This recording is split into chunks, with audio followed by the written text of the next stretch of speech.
Number 10.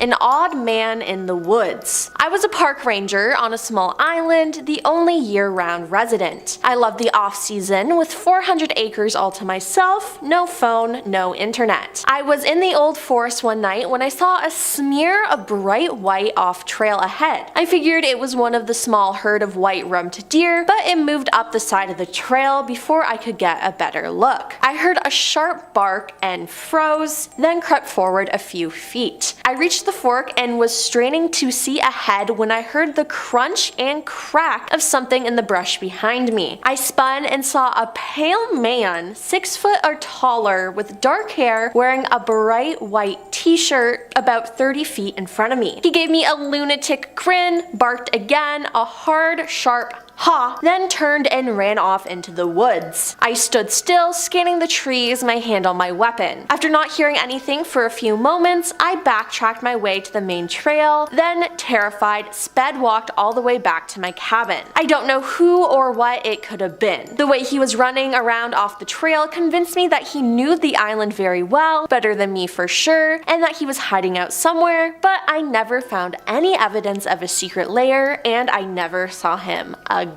Number 9. Small humanoid creature. This happened about 8 years ago when I was 21 years old and working as a camp counselor in New York State. The place is basically a bunch of cabins in the woods on top of a mountain, each cabin half a mile apart from the other, so you're pretty isolated in the woods. One night at about 1 a.m. I was sneaking off to meet my camp girlfriend. Suddenly I heard rustling in the woods and I stopped to investigate it. There are bears / other animals, so I was expecting something like that. Then this 3 foot tall humanoid type thing suddenly jumps out of the bushes and looks at me. It's too dark for me to make out any of its features other than it was standing on 2 feet, had 2 arms, and basically looked just like a miniature person without any features. I was curious to what it was, so I started walking towards it and it spooked, bolting back into the woods. I'll never forget how mechanical it looked as it took off running. I have never seen anything on 2 legs run that quickly, so I was pretty confused about what it was. As much as I try to make sense of it, I still to this day have no idea what it was. It was very human, but too short to be a human, and I don't know how a human could run that fast anyway. Now, I feel like this could have been some sort of animal perhaps, but it's still creepy. Number 8. Crying baby. My grandfather used to be the equivalent of a park ranger down in Mexico. He was in charge of patrolling the farms and lands mainly due to people growing illegal substances. One day he said he was patrolling this ranch late at night shift and he heard a baby crying. Now the land is pretty flat, so he looked all ways and saw nothing. He thought maybe it was some goats out in the far as they can sound like crying babies, but as he's walking his route he hears the same sound, looks up in the sky, and swears he saw a witch with black clothing and everything flying towards a mountain. He panicked, ran to his car, and drove off as fast as he could. Now, this could have been a bird or something, but being alone at night outside, your mind can definitely play tricks on you. Number 7. The blue lights. I used to work as a ranger at Philmont Scout Ranch in New Mexico. There's a place on the ranch called Urica Mesa, and there's all sorts of local legends about it being haunted. One of the stories about the mesa is that at night you can see weird lights coming from the top. I've been there for 4 summers and even camped on top of the mesa and had never seen one until one night. A scout troop and I were camped on the back side of the mesa. I hadn't told them any of the haunted stories at this point when one of the kids points up to the mesa and asks, "What's that?" I figured he's seeing some flashlight coming down the trail from the mesa because I know there's supposed to be another group camping with us, so I tell him that. I turn to look and the lights weren't coming from where the trail is, they were off to the right and it's not a flashlight. It's like the light was coming from behind the mesa or from a fire that you can't see. Only it wasn't orange-red like firelight, it was blue. Creepiest thing ever because if the blue lights are real, what else is real? At this point though, I'm still thinking it's the other group, but like 15 minutes later they roll into camp and we can still see the lights. Spooky. Number 6. Perfectly severed deer head found on trail.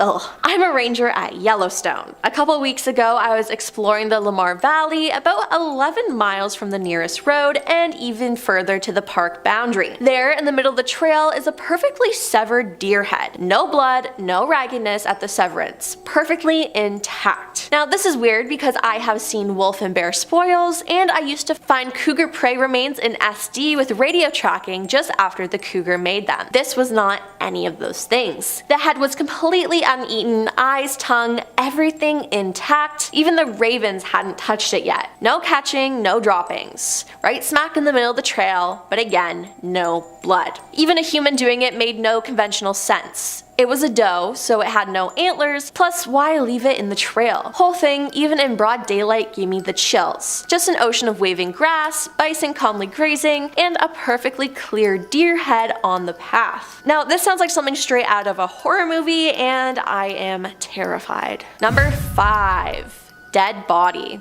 I was a wildland firefighter, specifically a hotshot, for the US Department of Agriculture. We saw a lot of backcountry in national forests that no one ever saw. Once, on a fire in South California, we helicoptered deep into the woods, then hiked 8 or so miles. We were way out when we discovered human remains, clothes, etc. We opened the wallet and find a note, then found the thing he used with one bullet missing. We examined the skull and discovered the guy used it on himself. Very creepy in person. A crew flew out and investigated, piecing together his ID and missing person reports. They discovered he'd been out there for more than a decade. Number 4. Abandoned tent. The oddest thing was the abandoned camp next to the trail. Camping outside of designated campsites is a big no-no, and I was surprised as one day I was walking and found a tent set up directly next to the trail. The trail ran along a nice stream and was a very tranquil spot. Inside, I found a cloth sleeping bag, some dirty clothes, lots of food, big cans of SpaghettiOs, and what looked like some leftovers from a refried beans and rice dinner, and a teddy bear. Everything reeked of cigarette smoke. I was reluctant to confiscate everything and leave the individual out there with nothing, but I did take all the food and pack it into a secure food storage box. I left a note explaining where I had taken the food and that they needed to move camp. Now, I was unable to return to the tent for 2 weeks, way too long to leave it sitting there next to the trail. It was basically untouched when I returned. Some trail crew folks had checked it out and let me know, but that was probably it. I packed up the rest and hauled it out. I spent some time poking around in the area, but never saw any other signs of life. It was obviously someone who was not prepared for camping out in the backcountry, judging by the food, equipment, and the teddy bear. I just don't know. Everything, clothing, gear, etc. indicated it was just one individual. Number 3.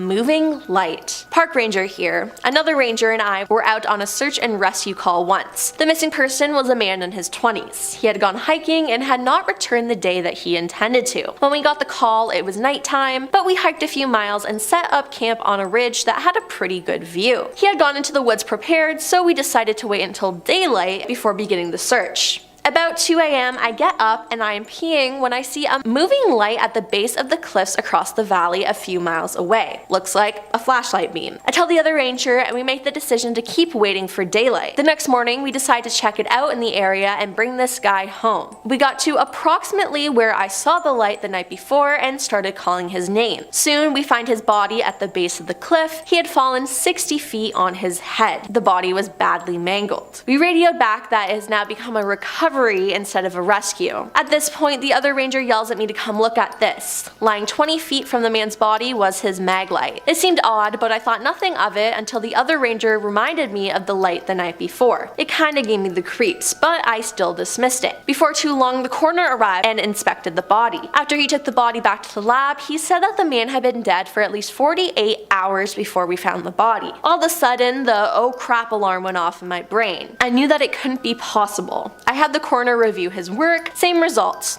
I tried to find an explanation for the light I had seen, perhaps other hikers, but one search and rescue guy had stayed at the only trailhead in the area all night. No one had come or gone. To this day, I have no clue what I saw that night, but it freaked me out. Number 2. The mysterious stranger. I once led a trip to the top of Mount Sterling in North Carolina. It's a tough climb to get to the top and about 6 miles from the nearest road. I was leading a group of 8 middle schoolers and had one co-instructor. We were camping out on the top of the mountain and it was a beautiful night with a full moon. I laid on a hammock enjoying the scenery and noticed something moving on the trail. Bears are common in this area, so I perked up. As I got closer, I could tell it was a person. We were in the middle of nowhere and there was someone hiking up the trail with no headlamp or any gear. They arrived at the top of the mountain where we were and just stopped. I watched as what appeared to be a man survey our camp. I could really only see the outline of him. He stood there for what seemed like 30 minutes, but may have been 10. He then turned and sat down under a tree facing our camp. He was sitting up in a way that I knew he wasn't trying to sleep. He just sat there staring at our camp. I had no idea what to do. I decided to wait it out. I waited, just staring at the man while he stared at my camp. This went on until about 3:30 a.m.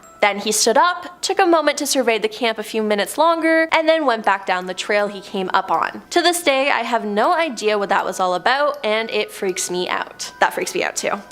And coming in at number 1, search for hikers runs through super creepy clearing. There was a group that hadn't been heard from after their scheduled return from a camping trip. A coworker and I headed out in the general direction the group had set off in. We'd been hiking for most of the day and seen nothing. We're about 35 kilometers into the woods at this point, and we start noticing odd things. Sticks carved like spears stuck into the ground, weird carvings in the trees, a children's stuffed animal hanging from a noose up in a tree. This place was nowhere near any roads. It wasn't on regular trails people would go on in the area. The really eerie thing was that everything was freshly carved. Somebody had been there within a couple of hours of us and made these things. I noticed a bit of a shirt that had caught on a small tree and ripped along with some shoe prints. We were thinking, great, maybe we're close to the group, when a radio call comes in though. The group had been found 20 kilometers east of us and they're calling everyone back. So what did we find? I have no clue, but my coworker and I headed out of those woods fast, and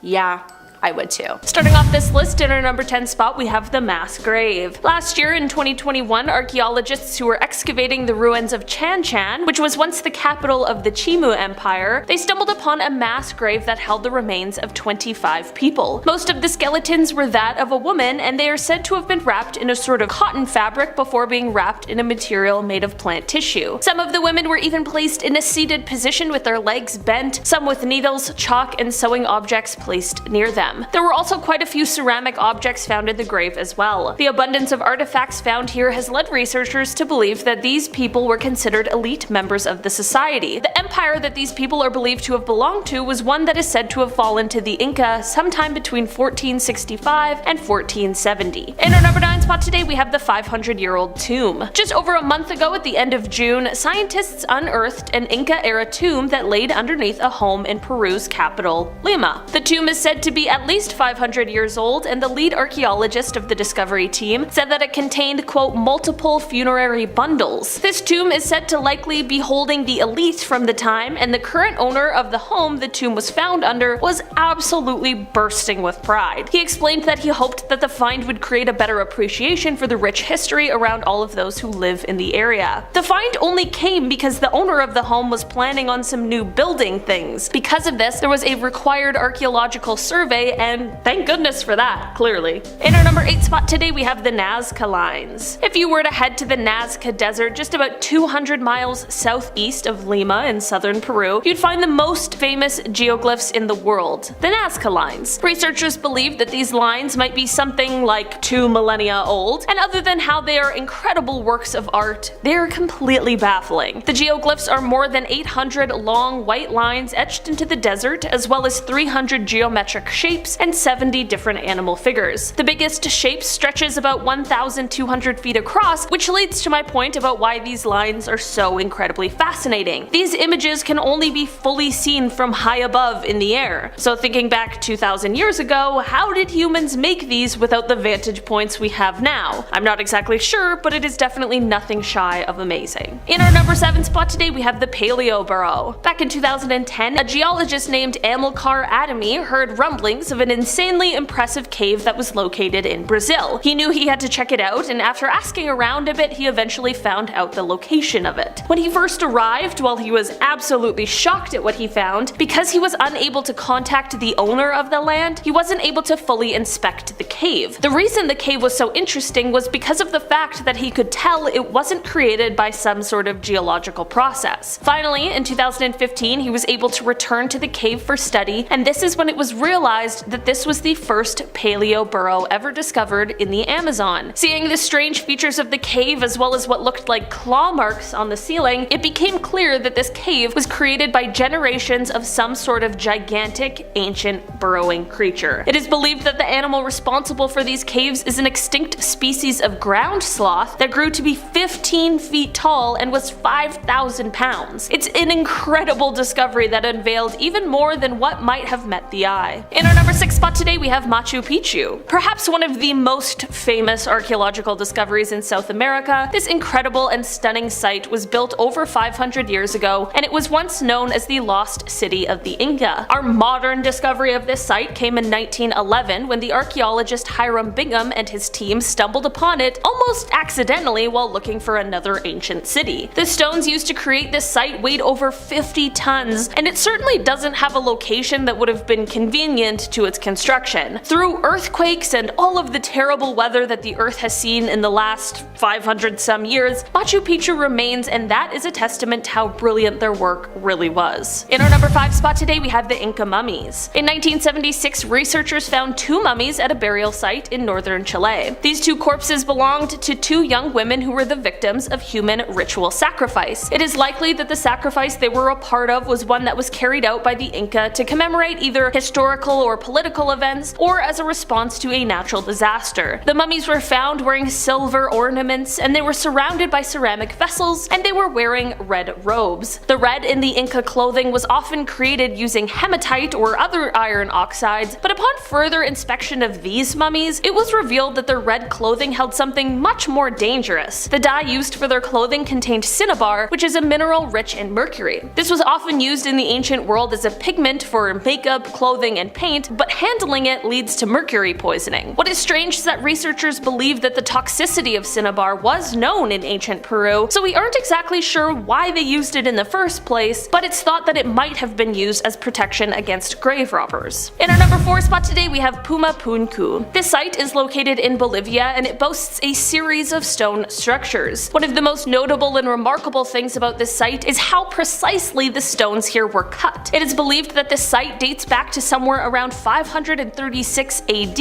and while it now lay in ruins, it is thought to have once been an incredibly wondrous place filled with things like polished metal plaques, bright ceramics, and a bunch of different fabrics. It isn't quite known exactly what this site was used for entirely, partly because of its age, but also because of the lack of written record and the deterioration that can be seen at the site. Because of the impressive size of the site as well as the technology that was used to build it, this is a place that many people often say was built by aliens, but it was actually just the Incas. They were incredibly talented craftsmen, and just because we couldn't pull it off today doesn't mean we should take their credit away. In our number 3 spot today, we have Whale Hill. In 2010, in the Atacama Desert in Chile, some road work was being done when the fossils and bones of 40 whales were found among the remains of other marine animals. Remember, this is in the desert and about 40 meters above sea level, so how is this even possible? I feel like I could totally understand like maybe a few fish, but 40 whales, some dolphins, seals, and swordfish? Something strange certainly must have been at play. Like I'm sure many of you are thinking, maybe the remains were from a time when the sea was once there, but unfortunately that too has been debunked. It isn't exactly clear what happened here, but the belief is that these animals may have consumed some kind of toxic plant or algae and somehow ended up washing ashore only to pass away in this location. In our number 2 spot today, we have Sacsayhuaman. This site is located in Cusco, Peru, and it is another fascinating and seemingly impossible stone structure that was built by the Incas. This structure was once believed to have been a fortress, but now it is believed it may have actually been used for things like ceremonies. Why this is another incredible creation is because of the fact that we can't quite figure out how it could have been built. The stones in the structure fit together so perfectly that they're able to stay together without anything holding them in place, and they've done so for years and years. This, coupled with how large some of the stones were, is enough to completely really stump experts. Despite how well the stones all fit together, apparently they all have different shapes, which has led researchers to believe that the building design was kind of made up as the structure was being built. Imagine that, improvising building a structure and it lasts for hundreds of years and goes on to stump humanity for a while. I'm just saying, this is pretty cool. It becomes more and more apparent how talented and brilliant the Inca really were. In our number 1 spot today, we have the sacrificial offerings. In 2018, researchers sent some remote-operated robots beneath the ground in Peru at an archaeological site. These robots stumbled on more than anyone ever imagined when they found a network of 35 interlocked underground tunnels dating back 3,000 years. This was already an unbelievable discovery, but it turned dark when inside these tunnels, the team found a bunch of human remains. While finding a mass amount of remains would be a terrifying experience, there were 3 skeletons that stood out from the rest. They specifically stood out because they weren't like the others. They weren't the skeletons of people who had a high social standing, which almost all of the others appeared to be. These remains they found were from people who were sacrificed in rituals. They were able to determine this because of the fact that these bodies were found face down under piles of rocks, which is of course not how people of a high social standing would have been buried at this time. Starting off in our number 10 spot, we have the vanishing remains. It's been over 30 years since the Titanic wreck was found, and recently scientists have made another startling discovery.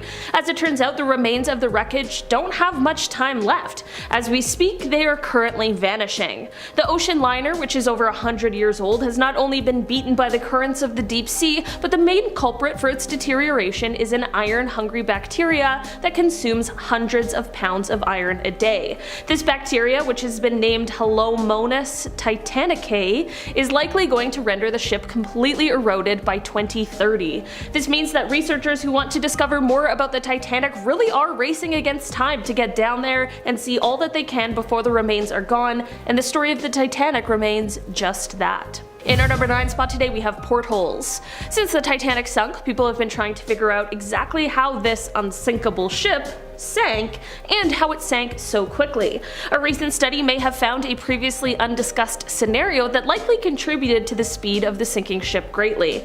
On that fateful day, of course, the Titanic grinded to a halt, and at that point the passengers had no idea why. This led to many of them opening up the portholes in the ship to get a look out in case they could see anything that would be stopping them from continuing on their journey.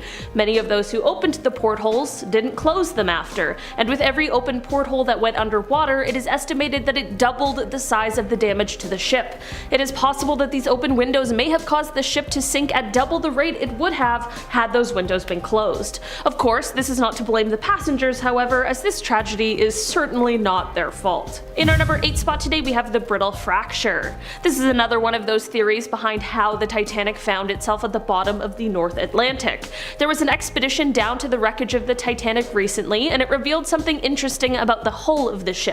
There were these large pieces of steel that were recovered, each with about 3 rivet holes 1.25 inches in diameter. These pieces revealed that the hull's iron rivets failed to brittle fracture, which is the sudden and rapid snapping. This means that there was a failure in the structural materials, and this usually happens as a result of low temperature, high impact loading, and high sulfur content, all 3 of which were present on the night of the tragedy. The water temperature was below freezing, the Titanic was traveling at a high speed upon impact with the iceberg, and the hull steel contained high levels of sulfur. These chunks of metal gave researchers one of the main answers as to why the Titanic sunk that night. In our number 7 spot today, we have rich remains. When we think of the story of the Titanic, we of course think of the sinking of the ship. We talk about how the survivors were saved, and then of course we think of the catastrophic loss of life. Many people don't stop to ask what happened with all of those who passed away in the tragedy, however. More than 1,500 people passed away in the sinking of the Titanic, and only 337 bodies were pulled from the water. A scholar named Jess Beer has recently examined what was done with those bodies, and throughout this research they have come to realize that whether or not these people got identified and what happened to the remains in the end all depended on their class and economic standing in life. About 1/3 of the recovered bodies ended up being returned to the sea because rescuers didn't think that they would get any sort of life insurance payout from the families of those who had passed and who were of a lower economic standing. For any bodies to be preserved for land burial, the remains had to be easily identifiable, and they needed to have a quote economic value even after death with a high social or economic worth. In our number 6 spot today, we have the unidentified passenger. Until about 10 years ago, there were human remains that were recovered from the Titanic sinking that were unidentified despite researchers' best efforts. Initially, there was one identity that they thought they could link the body to, but there were also 5 other identities on the table, and no one was sure how to confirm who this person really was. A little over a decade ago, however, using mitochondrial DNA testing, the re-examining of the DNA gave a 98.87% certainty the unknown person was in fact a passenger named Sidney Goodwin. A man named Ryan Parr is heavily credited with helping bring this mystery to a close, although he insists it couldn't have been done without the help of numerous researchers and scientists who also worked to reveal this passenger's true identity. In our number 5 spot today, we have family ties. Lorraine Allison was just 2 years old when she boarded the Titanic with her family, her parents, and her brother. At the time of the sinking, it is said that Lorraine's brother was rushed to a lifeboat, but that the other 3 members of the family had passed in the tragedy. Despite this, only Lorraine's father's body was found, which led to the question of what happened to Lorraine and her mother. 28 years later, a woman named Helen Kramer came forward and said that she, in fact, was the missing Lorraine. Of course, people were skeptical and weren't willing to believe this, but until her death in 1992, Helen continued to claim that she was, in fact, Lorraine. After her passing, her granddaughter, Debrina Woods, resurfaced the claims by saying that she had inherited more evidence from her grandmother and that the truth should be told.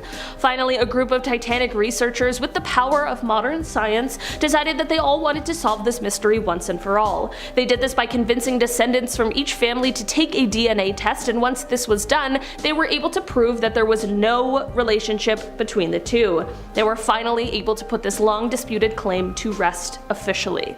In our number 4 spot today, we have the telegraph. So you know how people often explain that perhaps many more people would have been saved from the Titanic wreck if the nearby SS Californian had their telegraph operator awake when the distress call was sent? For the man who went to sleep, that's a heavy burden to bear for the rest of your life, but a recent study suggests that even if he was awake, there likely wouldn't have been anything that he could have done. Firstly, there wasn't any rule stating that this guy needed to be awake for 24 hours to man the telegraph machine, so right here, he is off the hook. This study, however, suggests that even if he was awake and the ship received the distress call, the ice around the Titanic was so thick they likely wouldn't have been able to get through to save the passengers either way. Turns out that this disaster really just had the perfect recipe for tragedy. In our number 3 spot today, we have the Titanic radio. This is a piece of the ship that has not yet been recovered, but it's the focus of much debate on whether or not it should be retrieved from the wreckage. Known in 1912 as the Marconi wireless telegraph machine, the radio on the Titanic sent distress calls to nearby ships that ended up saving the lives of 700 people in lifeboats. Despite how many people died in the Titanic tragedy, there were debates about whether or not to retrieve the artifact because of the fact that there might still be remains located in the same area as the radio is. Lawyers have argued against the recovery of the radio because the dive plan did not include the prospect of there being human remains located down there. It also was argued because in order to retrieve it, they would need to cut into the ship's radio compartment, which was strongly opposed by preservation advocates. As of right now, it does appear as though the dive to retrieve the radio will still occur, but of course the pandemic delayed things quite a bit, so at this point it isn't exactly clear when. This radio would be a very valuable artifact, but it also would hold an eerie tale of exactly when and how the radio was used during the final moments of the Titanic. In our number 2 spot today, we have the inspection card. This inspection card once belonged to a woman named Marion Meanwell. What could possibly be worrisome about an inspection card? Well, it shows how Marion was not intended to be on the Titanic, but by some turn of events, she unfortunately found herself as one of the passengers. The card shows that she was originally meant to be traveling on a ship called the Majestic. For some reason, the trip she originally had planned was delayed, and she instead was assigned to the ill-fated Titanic. You can see that the word Majestic was crossed out on her card, which shows us the change in plans. If only people were able to see what was about to strike and they could have warned her. If Marion's body was ever recovered, unfortunately, she has never been identified. In our number 1 spot today, we have the bell. The bell from the crow's nest of the Titanic was recovered from the wreckage and returned to land, where it now resides in the Titanic Museum.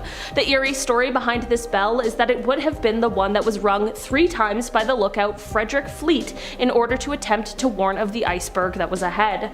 Frederick, as well as the other lookout who was with him, Reginald Lee, both ended up thankfully surviving the incident and went on to later explain what happened from their point of view. They explained that if they had been given binoculars to assist with their job, they could have seen the iceberg sooner. When asked how much sooner, Frederick replied, quote, "Well, enough to get out of the way." At number 10, we have an octopus nursery. 8-legged alien-looking things with suction cups all over their arms and beaks for mouths. Octopus are creepy-looking things, and to top it all off, they can camouflage like a Navy SEAL, and they are super smart. If these are the kind of things that make your skin crawl, then just running into one of these guys would probably freak you out. Well, on the underwater expedition at the Davidson Seamount, there was a rather shocking discovery. They had a remote probe that was on the ocean floor around 10,000 feet, and they came across which seemed to be an octopus that was next to not just one, not just two, but a group of 1,000 octopuses in a nursery. They were all there laying their eggs and using the heat from the volcanic vent to keep them warm. I would hate to be the guy who accidentally steps into that crack and then gets devoured by thousands of sticky arms. But if you're at 10,000 feet underwater, you probably are already screwed. At number 9, we have the Siberian lake monster. Of course, if we're doing a list of scary things that live underwater, we have to throw a giant mysterious sea monster on here. What separates the Siberian lake monster from other more popular guys that we have seen like Loch Ness and that kind of stuff is that underwater scans have actually picked this guy up. This thing is deep in Lake Labinkur, and some radar has shown that it looks like a 33-foot long creature is living there. Now this is probably just a skeleton, but if this thing is dead, it means that there was once a giant man-eating monster in this lake. I thought we were supposed to be safe in freshwater. They've nicknamed this thing the Devil, so you know he's a good time and loves company. So next time you go up to the cottage and you're swimming in the water and you feel safe, remember there might be a giant monster lurking underneath the water ready to turn you into a side dish. At number 8, we have the blue hole. Now there are several blue holes in the world. There's one in Belize, there's one in the Red Sea, there's a giant one in my heart that was left there from when Reboot ended on a cliffhanger. How are you going to end a show that so many people fell in love with on a cliffhanger? I will never trust again. Well, this one is between Cape Verde and the Caribbean islands. Scientists are really confused about this thing. It's a crack in the bottom of the ocean floor and is several thousand miles long. What's strange about this is there's no explanation of how this happened. It might have been tectonic plates moving around, but when this happened, the Earth will probably start to repair itself and there's been no sign of this. My theory is this is where Godzilla goes to sleep at night. I mean, it seems like the most logical answer. It's either that or the gateway to hell. Like, come on guys, I'm doing real science work here. At number 7, we have the Yonaguni Complex. This was discovered by scuba divers in the 1980s. I think that's the scariest part about this one. Could you imagine going scuba diving back in the 80s? The technology back then must have been a tube going up to some guy who would blast fresh air down to you using a bicycle pump. I don't even think they had decompression sickness figured out back then. The chances of you coming up the bends was probably super high. Well, if it wasn't for a few divers in Japan who were willing to sacrifice it all to look at some cool stuff, we wouldn't know anything about the Yonaguni Complex. It's still a mystery as to what this thing is. It looks like some temples that might have existed thousands of years ago, but when the ice age decided to melt, it would have covered this entire area. This could be why an entire civilization got plunged underwater. Or the temple could have been on a cliff, and then when a massive earthquake hit, it knocked the temple into the water. But like everything in life, there are some haters who say this whole thing is just a natural rock formation. Some people just want to ruin everything. At number 6, we have Anacorra Cista Twista. One of the reasons why the underwater world is such a mystery is because we find things like this in there. Sure, there are beautiful things down there like bright fish and chubby marine mammals, but there's also the unknown, unidentified organisms like Anacorra Cista Twista, which should be the name of an 80s hair metal band. But what is this thing? Well, it's a protist. And what is a protist, you may ask? Well, it's an organism that doesn't belong to any animal group, fungus, or plant group. What does that mean? I really have no idea, you guys. I think it means it could be an alien. Some alien came down to Earth for a swim and then scraped its knee on some coral, and now we have alien creatures running around the ocean, probably waiting for you to pee so it can swim up your pee hole and then work its way into your brain. It's really the only logical answer. At number 5, we have the Bimini Road. How were the pyramids made? Was it aliens coming down to share their technology and secrets with us? Or was it just thousands upon thousands of slaves who sacrificed their lives and their spines to build them? Well, we don't know and we may never know, but the Bimini Road is another one of these mysteries. It's off the coast of the Bahamas, and it looks like it could have been a pathway that was placed perfectly with giant slabs of rock. Similar to the way the pyramids were made, it seems that these large slabs of rock were too large to be moved by man, and also like the pyramids, these giant slabs were also perfectly placed so well. So where does everyone's mind go when something like this happens? Well, magic or aliens. The logical answer is that this is a natural phenomenon of the water moving and hitting the rocks to make these formations, but people think that this was made using advanced technology from aliens and could have been the road to Atlantis. Honestly, I like the Atlantis theory much better. It's more fun. At number 4, we have colossal squid. Yeah, this thing is a big no thanks for me. So everyone always talks about how there might be sea monsters out there, but this thing actually exists. There's never been one caught alive, but several have washed onto shores dead, and they are massive. The largest one ever discovered was 45 feet long, and it was dead. So you know there was an even bigger one out there that killed this guy. They don't even have suckers on their tentacles, they have hooks. Let me say that again. This squid has 10 giant arms covered in hooks. This thing is straight out of a horror movie. Scientists aren't even sure what something this big eats. They think it probably feeds on whales or your deepest, darkest fears. I wouldn't be surprised if the colossal squid works part-time as a gatekeeper for hell. It makes me think that the old Greek stories about the Kraken might have been real. At number 3, we have underwater circles. Giant formations of circles that are formed underwater, and nobody knows how they got there. These mysteries were discovered off the coast of North Carolina, Florida, and Belize. Now, what are they? Like many things on this list, myself and the entire scientific community have no idea. But here are some theories. Maybe they were formed naturally by either two things, water currents or some sort of animal mating ritual. Another idea is that these things were made by ancient civilizations before the Ice Age. All these things would have been above ground and might have been art left over by some old-timey tribes. And the third theory is that they look kind of like a bullseye, so it might be some sort of nuclear missile target, and if you hit it hard enough, the explosion will cause some sort of major natural disaster like an earthquake or tsunami, or if we're lucky, both. At number 2, we have Megalodon. If you have a fear of sharks, you're gonna love this one. Megalodon was a prehistoric shark that was even bigger than the giant hooked tentacle beast that was earlier on this list. If you've already forgotten about the colossal squid, it clocked in at around 45 feet long, where Megalodon was closer to 60 feet long. It was a 60-foot shark that could probably rip a blue whale in half in one bite. Well, maybe not that, but it was still a gargantuan creature with teeth the size of Brock Lesnar's fists. This thing wouldn't even chew you, it would just swallow you whole and then fart your skeleton out into the dark, cold ocean. At number 1 on our list, we have Giant Eyeball. A mysterious giant eyeball washed onto the shore of a Florida beach back in October of 2012. I don't know any other kind of giant eyeball other than a mysterious one. There's no super common regular giant eyeball just lying around. But this is also Florida. This is the state where people smoke crack at weddings and kiss alligators on the lips, so maybe it's a little more common over there. Well, this giant eyeball was found by Gino Cavacci, and he didn't know what the hell to make of it, so he took it home and then stuck it in his freezer. Then he called the cops, and the cops came in and told him, "We don't do giant eyeballs on the beach. You have to call the wildlife people." And then he called the wildlife people, and they were like, "What the hell is that?" And he was like, "I don't know. I brought it to you guys to try and figure out what it is." And then some people were like,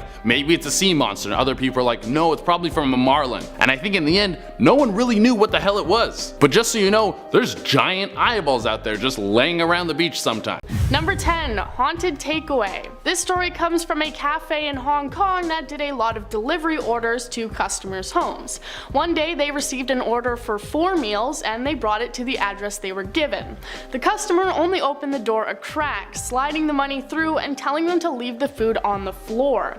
When they checked the register that night, they discovered the money they were given had turned into hell money, which locals use to burn for use in the afterlife. This happened a few more days days in a row, every time going to the same home and the money turning into hell money. Each time the customer would never fully open the door or reveal themselves.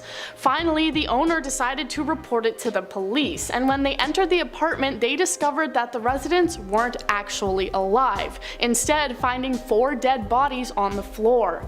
They were able to tell that the bodies had been dead for a significant amount of time, but still had food in their stomachs from the cafe that was only recently digested. Number 9. Sea monster. In 2018, tourists on a beach in Vietnam were shocked by an apparent sea monster that had washed up on shore, one person filming it and uploading it to YouTube for more people to see.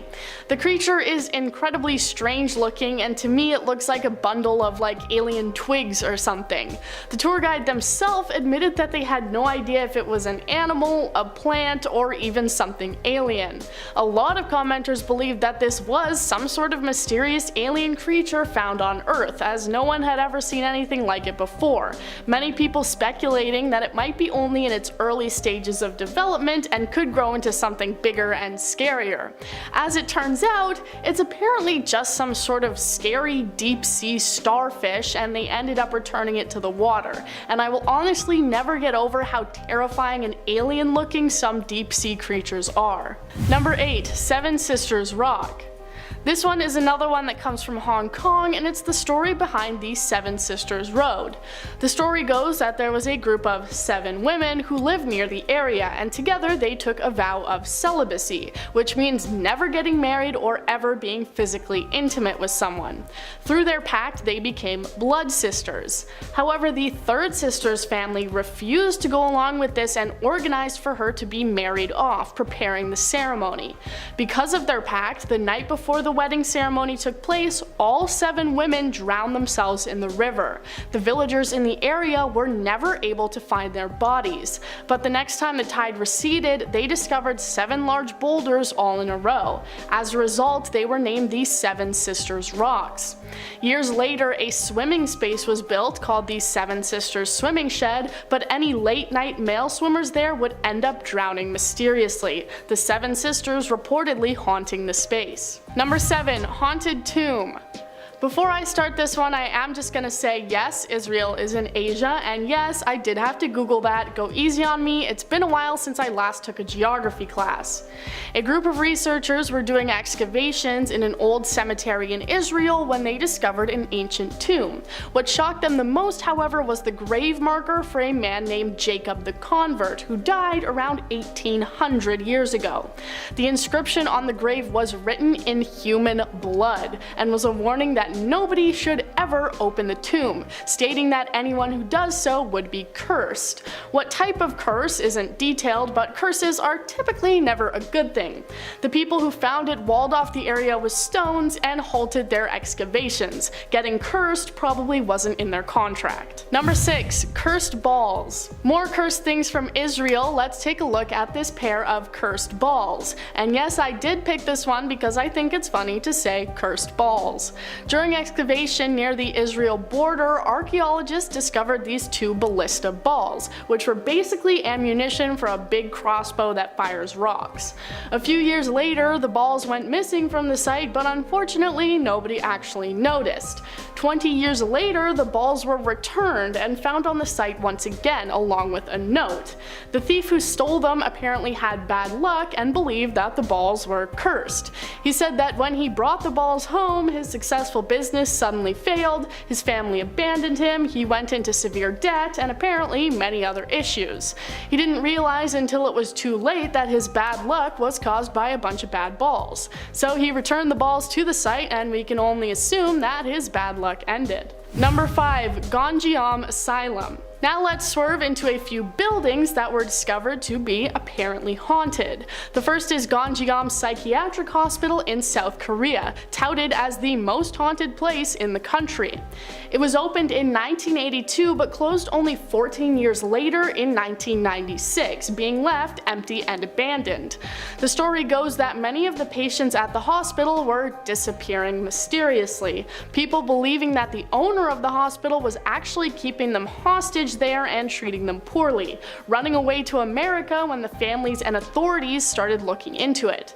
The doctors there apparently became just as insane as the patients, and due to their tragic deaths and unfinished business, the angry spirits of the doctors and patients now haunt the broken down facility. Many urban explorers and ghost hunters report large amounts of paranormal activity and seeing apparitions of the patients within the halls. Number 4. Prince Gong's Mansion. Over in China, one of their most haunted locations is Prince Gong's Mansion, owned by an official of the Qing dynasty who was known to be incredibly corrupt. He lived there with his wife and his harem of around 80 ladies.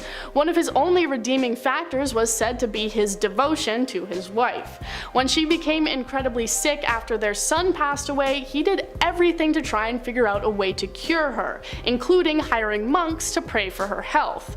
Unfortunately, they apparently discovered that she was dying of a broken heart, and this was unable to be cured by any method. So unfortunately, the woman would soon pass away. The mansion is now said to be haunted by her spirit, as well as other women that the prince was involved with. Most of the reports say that you can hear his wife crying late at night, and security guards have reported seeing apparitions of women in white dresses wandering through the halls. Number 3. Soccer team. This one was probably one of the most talked about news stories at the time, even worldwide, and you'll probably remember it once I start talking about it. Back in 2018, a group of British divers were in northern Thailand when they discovered an entire soccer team flooded and trapped over 2 miles inside of a cave. The soccer team had been led to the cave by their coach, who had visited there before. It was supposed to be only a quick expedition lasting around 2 hours, so they brought only flashlights, rope, and batteries, not any food or water. But when a monsoon hit, they became trapped inside, and 2 hours turned into 2 weeks, surviving off water dripping from a stalactite and chanting mantras in order to stay calm.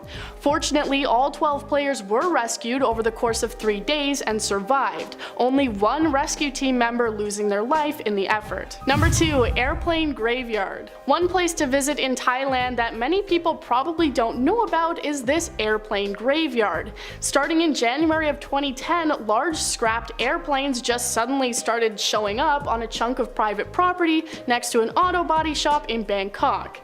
In 5 years, many large planes were added to the graveyard, and soon after, it was discovered that 3 separate families had taken up residence within the planes. The planes are clearly broken down and have been stripped for their parts, making the site look like the eerie location of like a giant multiple plane crash. The families that live there use the planes as a source of income, taking the parts to be sold and making money off tourists who come to visit. Some of the planes include 2 Boeing 747s and 2 MD-82 jetliners. Gaining access to the property will run you around $5, so if you're in Thailand and interested in planes, maybe consider checking it out. Number 1. Hybrid Creature. And we are continuing to stay in Thailand for this final entry on the list, which is a strange creature found in a remote village that had people absolutely baffled. Footage of the creature shows it laid out on a table surrounded by people. It appears to be a young buffalo, but it has the skin and scales of a crocodile. Many people believing that a crocodile and buffalo somehow fell in love and created this hybrid creature, which died shortly after it was born, which is a pretty common occurrence for hybrid animals. The buffalo had previously birthed plenty of normal calves before, so they didn't think it could have been just some passed down genetic trait, truly believing it must be mixed with a crocodile. The villagers had it laid out on the table because they believed that the creature would bring them good luck. Whether or not it actually did, I'm not sure, and other people online believe that the whole thing was just a hoax. Starting off this countdown, we have David Fravor. David Fravor is a US Navy commander who spoke about some pretty terrifying things that he encountered underwater while working for the Navy. So according to him, twice while recovering spent practice munitions out of the water, he spotted a weird underwater object. The first time, he saw a dark mass underwater. He described it as being a big mass that was kind of circular. He said he was certain that it wasn't a submarine. For the second sighting, he was retrieving a practice torpedo when this same weird thing sucked it down into the depths of the ocean. The torpedo was never seen again. So what was this big mass that he was seeing? In our 9th spot, we have the naval report. After hearing David's interview, a 79-year-old woman contacted him. She said that her father was a naval officer, and when she she was a child, her father showed her a telegram that stated that unidentified objects had been sighted going in and out of the water at one of their locations. The woman's father told her, and I quote, "We get these all the time, and it's always in the same area." But obviously, the Navy isn't going to release this information to the public. In our 8th spot today, we have the Sycamore Knoll. This is a weird underwater structure located close to Malibu. No one knows what it is, but it looks like a weird stadium-shaped structure, and it's located about 2,000 feet underwater. It's also massive. It's about 2.5 to 3 miles wide. It also has what appears to be pillars or columns supporting it up, and under there it looks like an entrance. One theory is that it's an underwater alien base. Crazy, I know. But a number of UFO sightings have been reported for years in that area. Some even claim to see UFOs landing in the waters in that exact area, and this was before the underwater structure was even discovered. Freaky, isn't it? What do you think it is though? Let me know in the comments below. In our 7th spot today, we have the unidentified object. Now, in case you were unaware, there's this whole theory that aliens live in underwater bases, and that's why a number of UFO sightings are by lakes, or people have seen these saucers rise up or into the lakes. Well, in 1970, biologist Ivan Sanderson published a book titled The Invisible Residence. In this book, he talked all about UFOs or USOs, unidentified submerged objects, aka UFOs that have been spotted going into the water or rising up out of it. According to this book, on April 19th, 1957, a crew member on board a Japanese fishing boat witnessed something very strange. He saw 2 metallic silvery objects descend from the sky and dive right down into the sea. He described them as being 10 meters long with no wings or anything. When the craft hit the water, it caused great waves and rocked their boat tremendously. So maybe the whole UFO, USO theory is true, and they're living underwater. Who knows? In our 6th spot today, we have the gold. Did you know that $771 trillion worth of gold lies hidden in the ocean? Yes, you heard me. Wouldn't it be nice to just be swimming along and bump into some gold and become a millionaire? Unfortunately, it's not that easy. Ocean waters around the world contain about 20 million tons of gold in them. Each liter of water would contain approximately 13 billionths of a gram of gold. So you need to collect and filter an awful lot before becoming rich. And currently, there's no cost-effective method to remove the gold from seawater and be profitable. Now, people have tried. None have been successful. One case that I want to talk about has to do with a man named Ford Jerrigan. He came up with a plan for a gold accumulator. The plan was to extract gold from the Long Island Sound using a process involving mercury and electricity treatments. In fact, people thought that it was great, and before he knew it, he had investors, and he raised about $1 million for this project. But in the end, he scammed them all and fled with the money. We are now at our 5th and halfway mark with the giant sea monster. Now, if you watched my video on Google Earth, then you already have seen me talk about this. If you haven't, then, well, Google Earth basically caught a giant sea beast on their satellite camera. It was spotted off the coast of Antarctica's Deception Island. And no one, even scientists, don't know what it is. It could just be a whale, but it's still unconfirmed. Theories range from it being an underwater UFO, to a kraken, or another sea beast that we have yet to discover. To be honest, to me, it looks like a massive squid, but what do you think it is? Let me know in the comments below. In our 4th spot, we have the UFO video. More UFOs. Now, this was a leaked video showing what appears to be a UFO diving into the ocean. The video was filmed in 2019 off the coast of San Diego. Eventually, people were demanding answers, so the Pentagon eventually came forward saying that the video was authentic and that they don't know what the object is in the video. In the video, the object flies across the screen before stopping and slowly lowering itself into the water. Apparently, this was recorded by official Navy personnel. What do you think that could be? The Pentagon has no explanation for it yet. In our 3rd spot today, we have the plastic. The amount of plastic currently in our oceans is disgusting. Currently, 5.25 trillion macro and micro pieces of plastic are in our ocean. There's 46,000 pieces in every square mile of the ocean. Every day, around 8 million pieces of plastic make their way into our oceans. And guess what?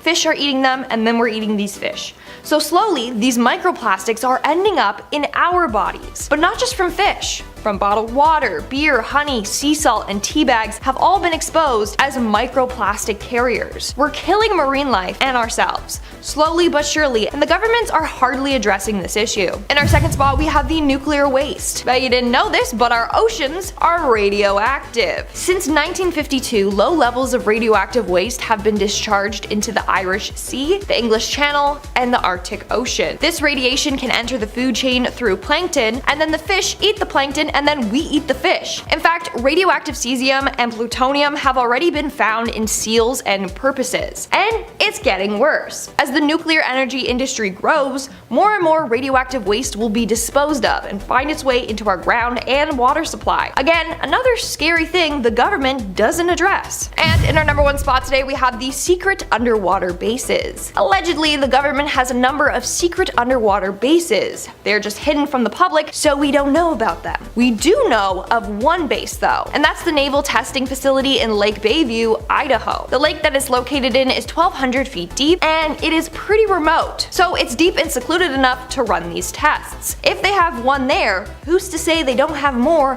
and in the ocean? Only time will tell. Number 10. Abandoned car. A desert park ranger on Reddit shared a few of their stories that they had experienced while working. One that stands out is their discovery of a burned and abandoned car.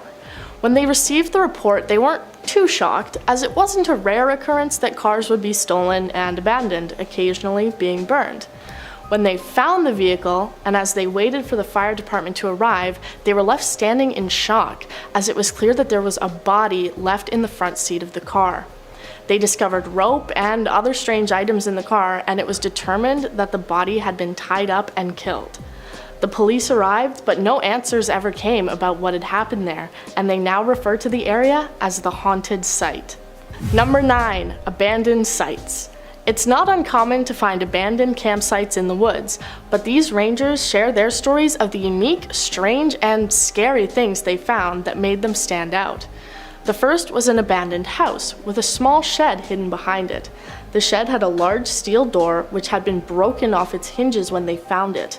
The windows had been boarded over and covered up, but venturing inside, they found only a queen-sized bed covered with burned sheets. The next was an abandoned tent found very close to the walking trail. Inside was a large stash of food like beans and rice, a sleeping bag, and a lonely teddy bear.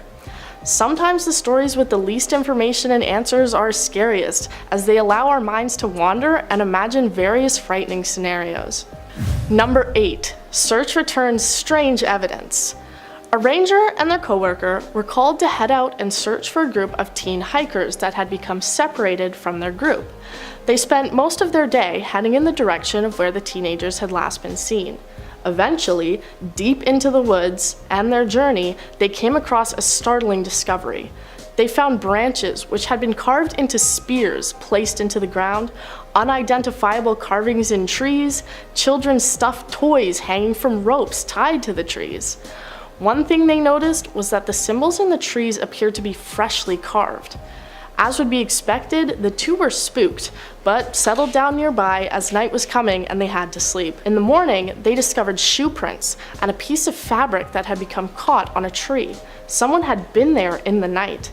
The teens were later discovered and the two workers returned back to base, never knowing who had been in the woods with them that night. Number 7. Strange creature.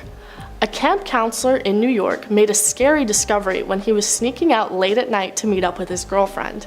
It was about 1 a.m. when he heard rustling in the woods next to him, expecting to be faced with something like a bear, deer, or other wild animal. Unexpectedly, a creature burst forth from the bushes towards him. In the darkness, he described the creature's appearance as being 3 feet tall, standing on 2 legs, and having 2 arms, looking like a miniature person. While it can be easy to misidentify animals in the dark of night, I personally can't think of any normal forest creature that would match anything close to this description. He then moved towards it and it apparently got scared, running away in a strange manner that the camp counselor described as being similar to doing the robot dance.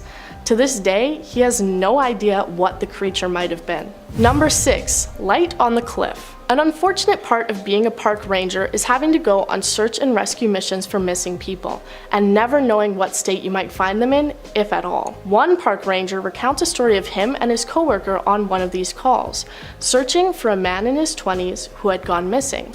As they spent the day searching with no luck, they decided to set up a camp and rest for the night. At about 2 a.m., he got up to go to the bathroom when he spotted a bright light moving on a cliff a few miles away, saying it looked to be like a flashlight beam. In the morning, they went to search that area and unfortunately found the missing man's body at the base of the cliff. What caught the ranger's attention was a flashlight, similar to the one he thought he had seen on the cliff. So it seems to make sense. The man had been walking with his flashlight and had unfortunately fallen. But it doesn't end there.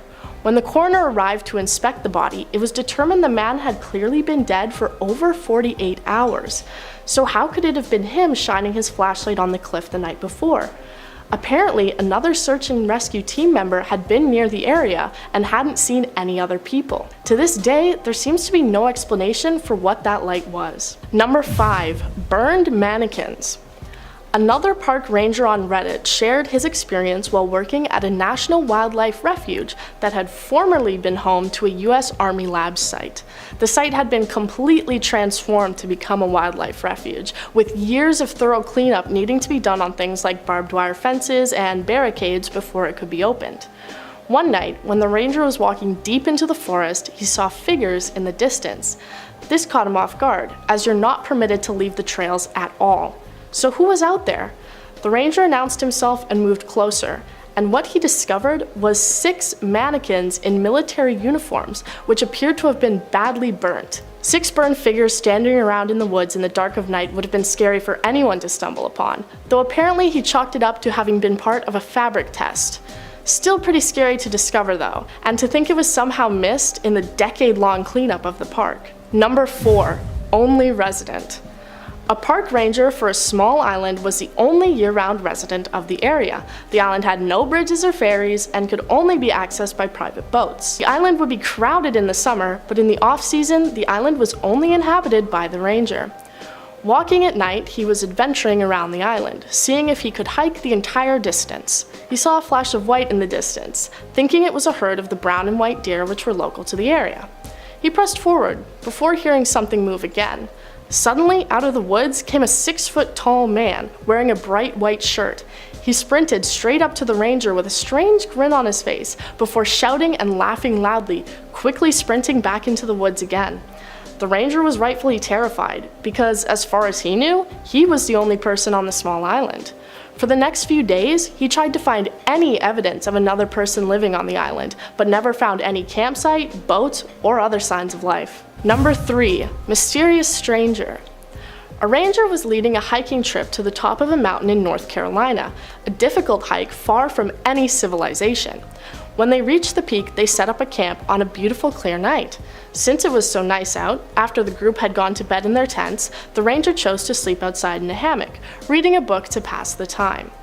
Due to the brightness of the camp and the moon, it was easy for them to see around the camp and the trail that they had taken to get there.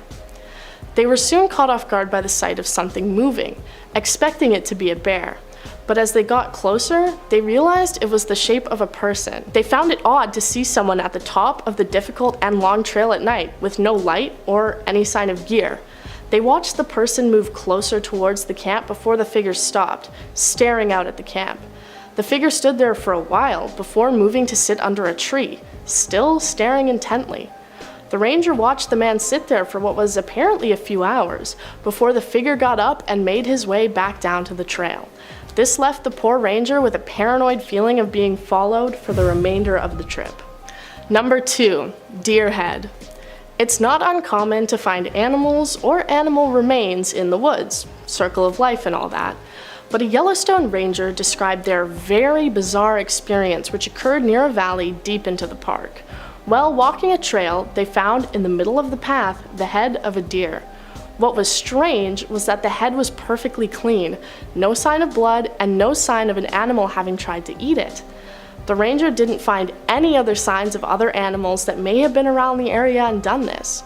They also had no explanation for why a human may have done this, as it was a doe with no antlers that a hunter may want to collect. The experience left the Rangers shaking and desperately trying to come up with an explanation for the bizarre and shocking discovery, but none could be found. Number 1. Skin changer. One wildland firefighter shares a story that his supervisor had told him many times. Apparently, in Idaho, the crew had been working on a large fire incident and would have to be there through the night in order to deal with it. The supervisor went out on an ATV to get a look at the nearby area, when a large cat, seemingly a bobcat, ran out into the road. The animal stood there and stared at him for a while, before letting out a loud scream and running up a tree nearby the road. While startling, it didn't appear to be any reason for concern. Further down the road, he discovered an abandoned cabin. This was also strange as the land was federal property and there should be no buildings. The house appeared derelict and was boarded up, everything inside appearing incredibly out of order. Unsettled, the supervisor got back on his ATV to head back, but at the exact same place where he had seen the bobcat, a woman stood in the road with a nightgown and bare feet. He asked if she needed help, to which she responded with a scream, before running up the same tree the bobcat had, faster than any human would be able to. After returning, he asked locals about the cabin in the area, recounting his experience, to which they told him that he had likely had an encounter with a skin changer. Starting off in our number 10 spot, we have tracks. Okay, so the last thing we want when talking about a huge sinkhole that happens to be in the ocean that holds many different secrets and mysteries at the bottom is to hear that we have found tracks, but we don't know what's causing these tracks. In December of 2018, a team of explorers and scientists decided to finally take a trip down to the bottom to see all there is to find at the bottom of the Great Blue Hole. We'll talk about this expedition a lot today, so remember it. Erica Bergman, who is the chief submarine pilot on the expedition and who is an oceanographer, explained that they had observed tracks at the bottom of the sinkhole, but that they were unable to identify them and that they remain, quote, open to interpretation. This alone isn't the most terrifying thing there, but when we take in some of the other things we know about the hole, like how it's the second largest marine sinkhole in the world, or how there could potentially be an entire cave system lurking somewhere in there, more on that later by the way, things start to get a little more unsettling. It quickly becomes clear that these mystery tracks are only a drop in the bucket of the mysteries of the Great Blue Hole. In our number 9 spot today we have stalactites. The Great Blue Hole is a really popular diving destination despite the fact that divers obviously can't go all the way to the bottom for a multitude of reasons.